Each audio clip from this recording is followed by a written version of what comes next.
Welcome into another edition of SEC Nightcap. Got my old fashioned here after watching the games here on Saturday, late as hell, thanks to Ole Miss and this 2-hour rain delay we had here. But I'm actually recording this while Ole Miss is whooping the hell out of Tulane. Didn't want to stay up till 3 a.m. putting this show together. But I'm back for a recap. My SEC Power Rankings, just put them out. Feedback is coming flying in as per usual. This is the second time doing this, a video edition here, and also somewhat of an emergency podcast if you're just listening. If you're just listening, you're missing out on the YouTube.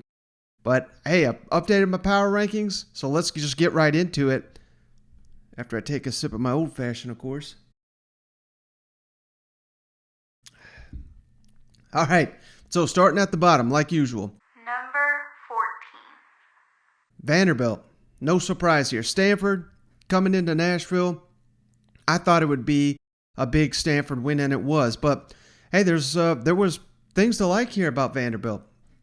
I mean, clearly, David Shaw's got such a head start on Clark Lee on building up his program. Similar models. They want to be tough. They want to run the ball. Physicality. Former fullback there at Vanderbilt. That's what he's trying to bring to Nashville. And we saw bits and pieces of it. I mean, the score was 14-14 at one point. Vanderbilt even stuffed Stanford on a goal line there at the end of the first half. Some miscues right before half really set them back. Stanford ended up scoring, I believe it was 17 points right at the tail end of the first half and immediately into the second half. That was all she wrote, and Stanford controlled the game in the second half. But, you know, that was to be expected. Still got Vanderbilt last in the power rankings, but signs of life the last couple of weeks. Good things coming for the Commodores. Number 13, remain at 13, South Carolina Gamecocks. And we're seeing the rebuild Shane Beamer's got on his hands. I mean, nobody, not even the biggest diehard Gamecock out there, thought that his team was going to win this weekend in Athens, despite the fact that we all had to hear repeatedly that South Carolina won there last year. But, I mean, this was a no contest. And let's credit the Gamecocks for continuing to fight this whole time, because Georgia basically had their way with them. I mean, they were hitting the deep ball whenever they wanted. There was even a goal line run where Georgia went up the middle. I don't know if I've ever seen an SEC football game, goal line, run up the middle, running back not even touchdown. That's what happened in this game. South Carolina, so many issues on offense. The offensive line was god-awful, averaging less than a yard per carry there against the Bulldogs in the first half. They weren't protecting for the quarterbacks. Zeb Nolan had to leave the game. Luke Doty came in, looked, decent. He was throwing the ball out there. He was running around, so that's a sign of progress there. But you're going up against arguably the top team in the nation, and we see how far the climb is for South Carolina. So, again, better things ahead for the Gamecocks. Number 12, Tennessee. Beat the hell out of, who was it they were playing? Tennessee Tech, 56-0. Hendon Hooker gets the start, comes in. Up and down performance. He had 4 touchdowns. Again, I continue to think he's the better option over Joe Milton. We'll see if that remains to be the case when they go to Florida next weekend for the SEC opener. But, again, Hendon Hooker, far from perfect here. You're seeing why it's a controversy. He had multiple turnovers, several fumbles, lost a couple. Some of them he even got back. But Tennessee Tech was just no threat for the Vols. Tennessee been searching for some turnovers. Finally got it in bunches there against Texas Tech. 56-0. You'll take that any day, regardless of the opponent you're facing here. But there was just not much to be learned from Tennessee this week, aside from the fact that Hooker came in there and looked solid. Javonte Payton had a big game. So we'll learn a lot more about Tennessee next week when they go to the Swamp. Number 11, Mississippi State. This was tough. I know the fans are pissed. They should be. The SEC came out and said the refs blew it not only once but twice on the now infamous punt return. I mean, it was a wild play when I saw it live. I did not really catch the knee down with the The Bulldog touching the ball with his knee on the ground should have been blown dead there. The FCC also has reviewed the film and said, hell, not only that, Memphis had two guys with, I believe it was the number 4 jersey on the field at the same time during that punt. It doesn't matter what the number is. You cannot have duplicate numbers on the field at the same time. Play should not have counted in multiple ways. Mississippi State got screwed there. But also, they had opportunities in this game. They were up big. Looked like they were dominant. Hell, Cousin Shane shot me a text. Looks like I'm going to be right, 35-7. And this was in the second half he sent me this. Memphis' first score of the game was the defense. The offense was doing nothing. Mississippi State was shutting them down. Mississippi State was there on the goal line. I believe the score was 17-7. They went for it on 4th and goal from the 1, from the 2, something like that. And they did some asinine play, bad snap. It was just all disjointed. And basically from that point, it was Memphis kind of ruled this game. There was several missed 2-point conversions by Mississippi State. Really shot themselves in their foot. And this offense has been a work in progress to this point, and it continues to be against Memphis that does not have a good defense. This is a troubling sign with LSU coming into town next week. So Mississippi State, number 11. Next on the docket. Number 10.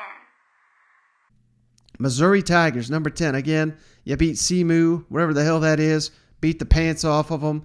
Could have been 100-0 if you wanted it to be. Not a ton to learn from that game. But the fact that Kentucky, we'll get to them in a moment, struggled so mightily, not saying that necessarily hurts Missouri, but takes a little bit of shine off last weekend's contest, if you ask me. All right, number 9. Number 9. LSU. Leave it to them Tigers. Shane and I have sold them down onto the river, and what do? They come out and just destroy Central Michigan. I mean, this was a laugher. They scored 14 points in the first 5 minutes of the ball game. I believe it was 35-7 at one point. This was the coming out party. This is the Max Johnson. We thought we were getting 5 touchdowns thrown for the LSU quarterback. Keyshawn Butte got one. Some of the freshmen, Jack Cohn, got a terrific touchdown in this game. Corey Kiner LSU did basically whatever they wanted. They did have a big defensive bust. You don't want to see that. We've seen that way too many times here. LSU over the last couple of seasons. But again, it's Central Michigan. Otherwise, I'd bump LSU up a little bit higher. But you win 49-21 at home. That's a great win. That's what LSU needed before getting into SEC play here. Number 8. Almost had to do an emergency podcast thanks to this team. I got to take a drink before I talk about them. Been hyping up the Kentucky Wildcats like it's nobody's business. They almost lost to UT Chattanooga. This is one of those games on our preview show we didn't even preview it because there's no point because it's a FCS. You're supposed to beat them by 50. And what happened? Kentucky, I know the score may not indicate it if you didn't watch it, 28-23.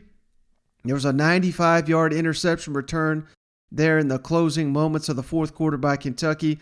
Otherwise, UTC may have won this damn game. And this is supposed to be a new era for Mark Stoops and company. You just can't have this. I mean, you're trying to compete with Georgia and Florida in the East. You don't see Georgia or Florida struggling with UTC. I mean, give me a break. Will Levis continues to turn the ball over. Couldn't get the ground game going. I mean, certainly this looks the case to be just a team that was not ready to play, uninspired, just got the big win. Everybody's patting you on the back, looking ahead to SEC, a trip to South Carolina in the coming week. I get all that, but it was disgraceful. I mean, again, you almost lost to UT Chattanooga at home. No excuse for that. Big slide for the Kentucky Wildcats. Now you show back up in SEC play. We'll move you right back up the list. Number 7, moving them up despite losing on the field. The Auburn Tigers go to Penn State. Shane and I both picked Auburn to win outright. Didn't get it done. Some questionable play calling there. What in the hell? 4th and goal. We're throwing a fade with Bo Nix. We got Mr. Tank Bigsby back there heating up.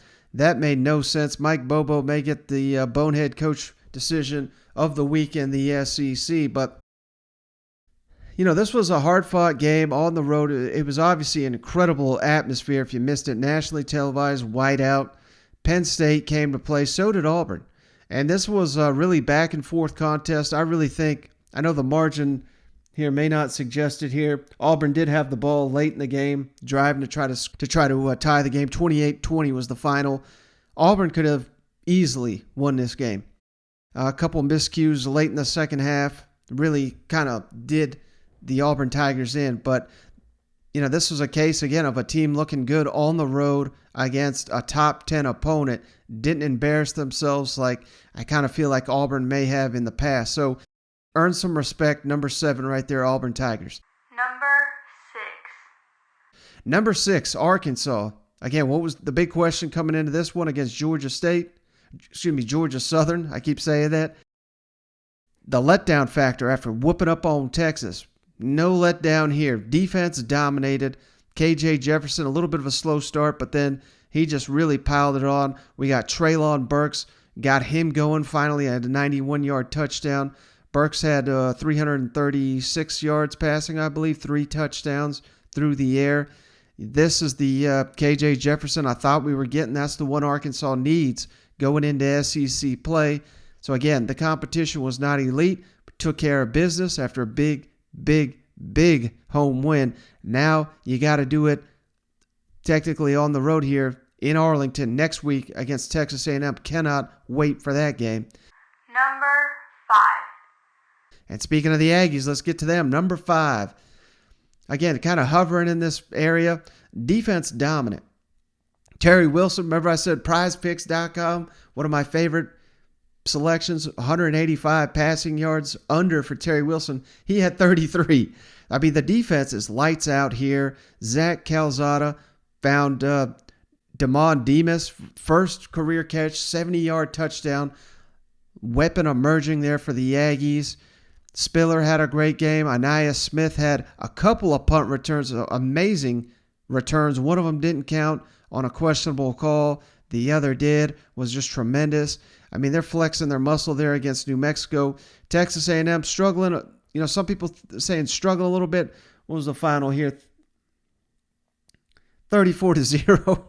I mean, my God, that's struggling. That tells you where the Aggies are right now. 34-0, beating up on New Mexico, heading into SEC play.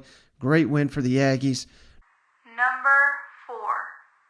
Number 4. Again, a team moving way up the list here despite the loss. Florida Gators.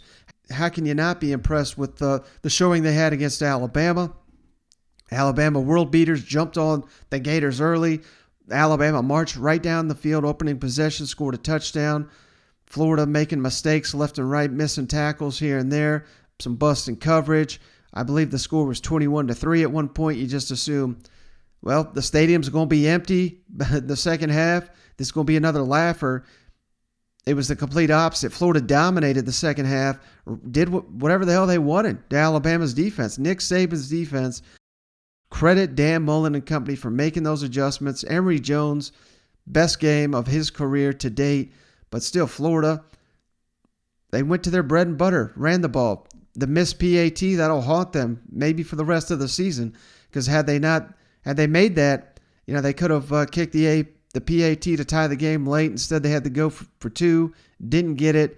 Didn't love the play call. Didn't necessarily hate it either. More the execution of the weird delayed handoff there. And then Emory Jones just followed the running back in. Like I said, the execution was poor, but if you're running all over Alabama, I don't think you can argue too much with that call of running right back at him. But you come up just short. The Swamp showed up in full force. Credit those fans making a difference in this game. And Alabama, I know we all jumped on at the Alabama bandwagon. This is kind of the Alabama I thought we'd be getting here. A little bit more human, a little bit more down to the pack. Again, not saying doom and gloom here for the Crimson Tide. Hell, they're probably still going to be number 1 in the nation. But, I think we're starting to see some cracks in the armor here a little bit. So, Alabama, we'll get to them in just a moment here. But I got Florida Gators, number 4. Number Number 3, Ole Miss. Tricky game here against Tulane? Not for Matt Corral, Lane Kiffin and company. My God, they put up 40 points in the first half against Tulane. And I know Ole Miss does not have the defense you want to be, a college football SEC champion caliber team, but this offense is just incredible. I don't think that anyone is going to be able to slow them down consistently.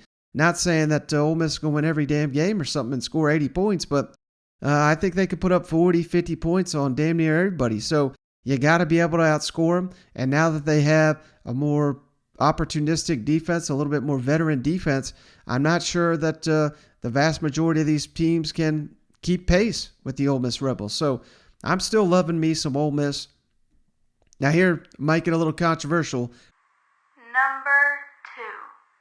Number 2, Alabama Crimson Tide. Again, lucky to survive that. I think a lot of Alabama fans feel like they won the game, but it almost feels like a loss here. Bryce Young, not his greatest performance, although by no means did he cost them the game or anything. But the defense, what are we doing here?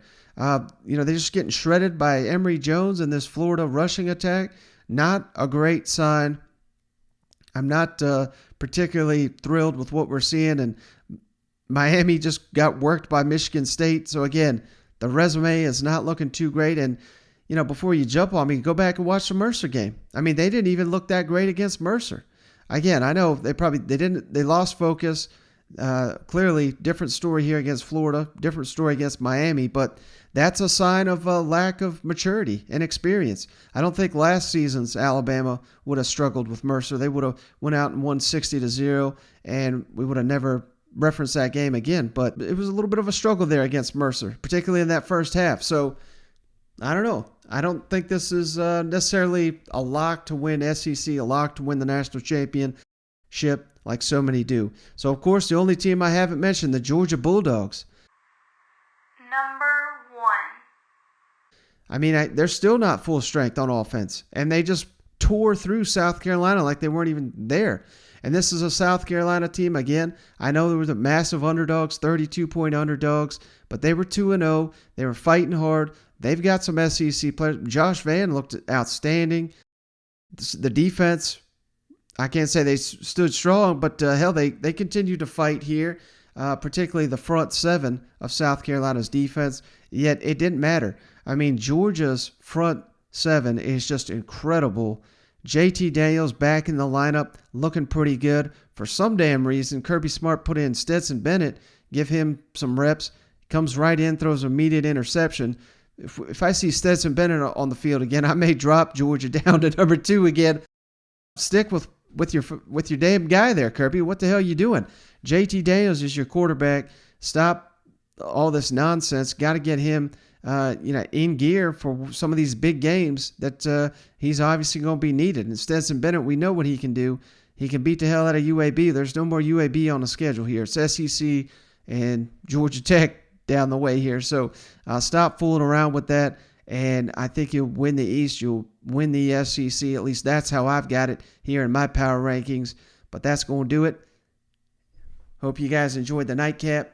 Drink one with me here and complain in the comments.